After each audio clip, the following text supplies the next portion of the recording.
Isu-isu yang marak dalam 5 hari ini adalah tentang RUU TNI yang hari ini disahkan.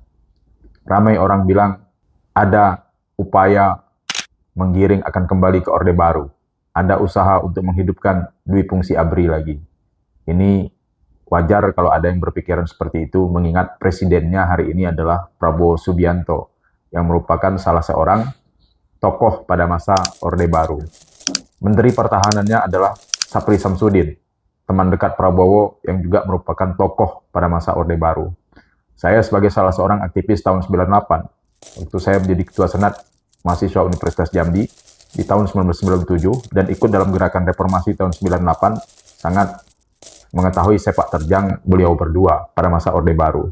Wajar kalau ada semacam trauma dari sebagian teman-teman, khususnya teman-teman aktivis hak asasi manusia dan aktivis masyarakat sipil tentang akan bangkitnya kembali Orde Baru, akan bangkitnya kembali Dwi Fungsi Tentara atau Dwi Fungsi ABRI dengan adanya RUU TNI. RUU TNI ini ada 3 hal yang menjadi isu krusial. Pertama, penambahan tugas dan kewenangan TNI, yaitu meliputi tugas keamanan cyber. Yang kedua, penambahan usia pensiun bagi TNI. Yang ketiga, berkaitan dengan bolehnya TNI aktif masuk dalam beberapa instansi atau institusi negara lainnya. Nah ini, terkait isu yang pertama, saya kira mungkin tidak terlalu prinsip lah ya, karena memang seharusnya memang punya kewenangan untuk itu. Dan isu kedua, perpanjangan pensiun, itu juga tidak terlalu ramai sebenarnya. Yang paling ramai tentu adalah isu bolehnya masuk ke beberapa kementerian, beberapa institusi negara lainnya yang merupakan institusi sipil. Nah, bagi teman-teman aktivis hak asasi manusia dan teman-teman masyarakat sipil, ini dianggap sebagai memberikan kesempatan kepada TNI aktif tanpa harus pensiun untuk masuk ke dalam institusi. Dan ini akan dianggap sebagai melenceng dari cita-cita reformasi. Karena salah satu cita-cita reformasi selain memberantas korupsi, kolusi, dan nepotisme adalah penghapusan Dwi Fungsi ABRI. Nah, pada masa Orde Baru, ya saya mengalami, karena saya lahir tahun 73 dan menjadi Ketua Senat itu tahun 96. 98 saya masih mahasiswa. Jadi, pada masa itu memang camat itu bisa dijabat oleh militer. Anggota DPR itu bisa dijabat oleh militer tanpa harus dipilih melalui pemilu. Gubernur, bupati, itu ada bahkan daerah-daerah tertentu merupakan jatah ABRI pada saat itu.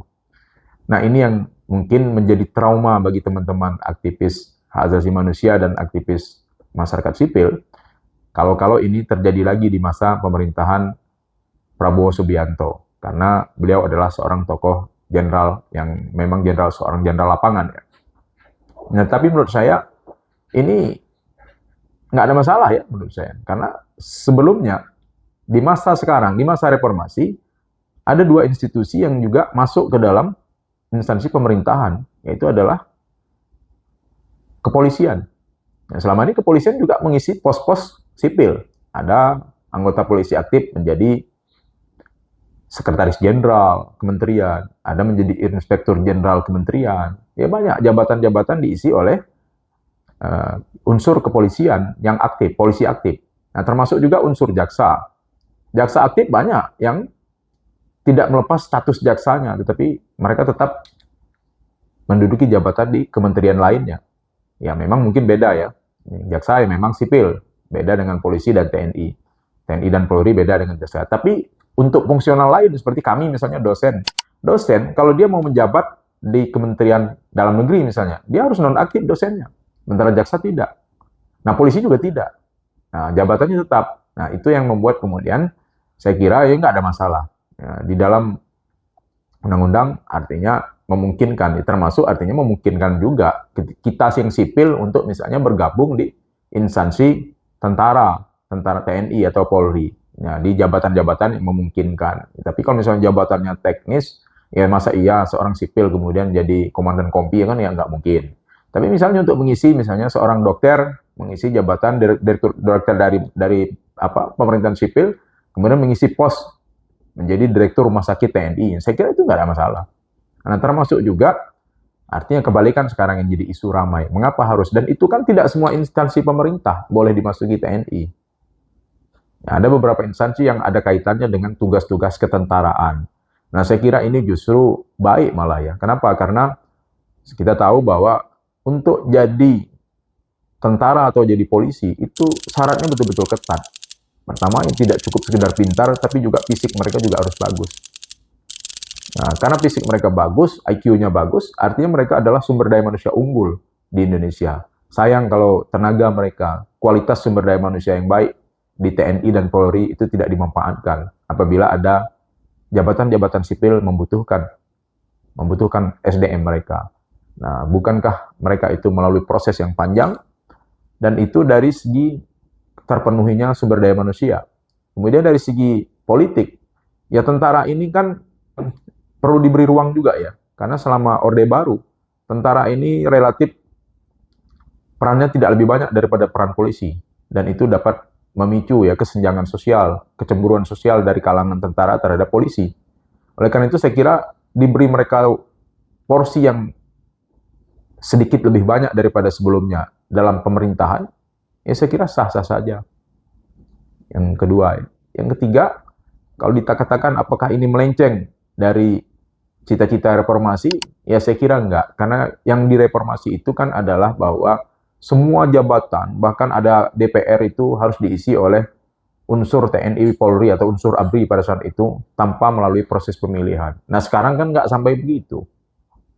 Hanya jabatan-jabatan tertentu yang bisa diisi. Tidak ada pula kebolehan, atau bahkan seperti pada masa Orde Baru, semacam kewajiban bahwa daerah-daerah tertentu, kepala daerahnya harus berasal dari unsur ABRI. Ya kan nggak juga begitu. Jadi saya kira nggak perlu dikhawatirkan.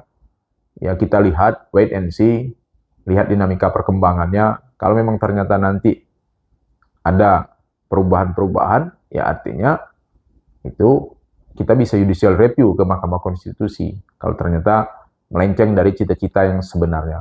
Secara umum saya berbaik sangka atas disahkannya Undang-Undang TNI pada hari ini, tidak membuat kemudian TNI menjadi kembali seperti pada masa Orde Baru. Dan tidak sedikit juga orang yang berpikir bahwa Orde Baru itu sebegitu jeleknya. Banyak yang justru merindukan masa Orde Baru, walaupun saya tidak dalam posisi itu ya. Karena banyak juga masyarakat yang merasakan baiknya Orde Baru. Kita mahasiswa di tahun 90-an, cita-cita kita terhadap reformasi tidak terlalu banyak juga sebetulnya. Ya, kita menuntut waktu itu ya dihapuskannya korupsi, kolusi, nepotisme, kemudian diperkuatnya partai politik. Jadi jangan ada satu partai semacam partai politik tunggal pada masa lalu. Pemilu yang jujur. Nah, salah satunya dua fungsi ABRI. Ya, selebihnya dari itu kita juga nggak masalah kok sebetulnya. Nggak pula terlalu menjadikan itu sebagai sesuatu isu yang betul-betul dianggap sebagai mengganggu kehidupan berbangsa dan bernegara, mengganggu demokrasi. Jadi saya kira kekhawatiran kita terlalu berlebihan.